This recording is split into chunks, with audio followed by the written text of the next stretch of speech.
Hey everyone, Square Peg, Square Hole coming to you live today from Emerson College. If you hear a lot of noise in the background, shouldn't be surprised. We're right here on Boston Common and there's a lot of activity. So if you are the kind of kid who loves the urban setting, wants to have your buildings mixed in and among all the different restaurants, theaters, stores, Emerson could be the place for you. If you want your own campus, a nice closed feel, secure, this is not your location.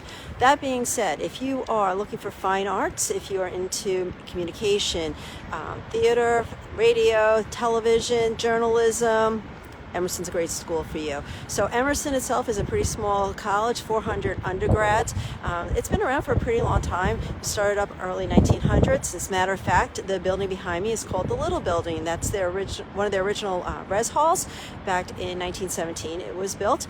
You want to see a quick glimpse of all of Emerson? Watch this as I turn the camera. You can still see me, but see all that? Okay, we're pretty much done with all of Emerson.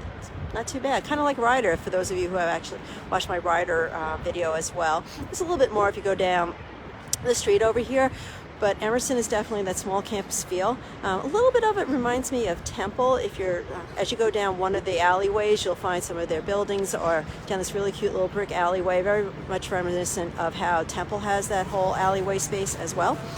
So all right, let's talk a little bit about Emerson itself. As with most colleges, their acceptance rate is starting to decrease as more and more kids find out about this great place. So acceptance rate runs around 45%. They are located here in the heart of Boston, so they're surrounded by tons and tons of great schools. The mission of Emerson is to educate students to assume positions of leadership in communication and the arts, and to advance scholarship and create work that brings innovation, depth, and diversity to these disciplines. So very much in tune with what a lot of the Boston schools are looking for, which is to develop into leadership. But in their case, they're really focused on the arts.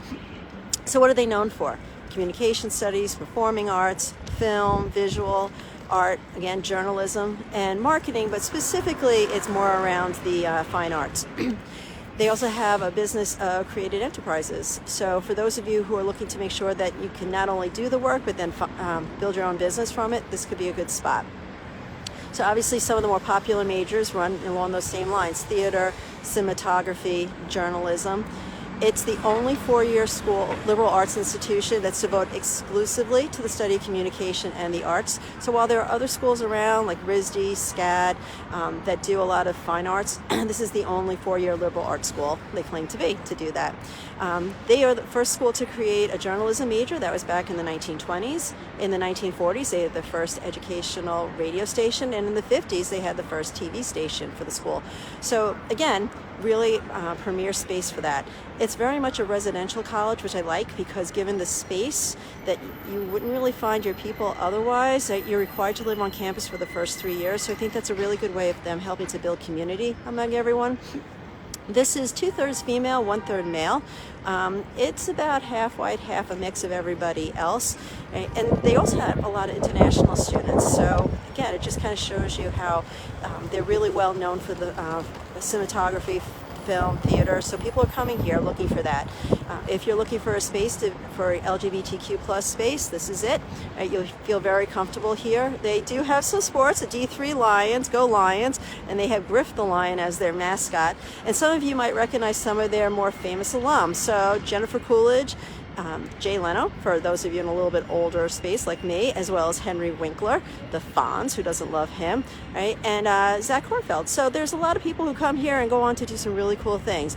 You want to know more? You want to see where I am next? Well, keep watching, because there are a couple more schools to follow today.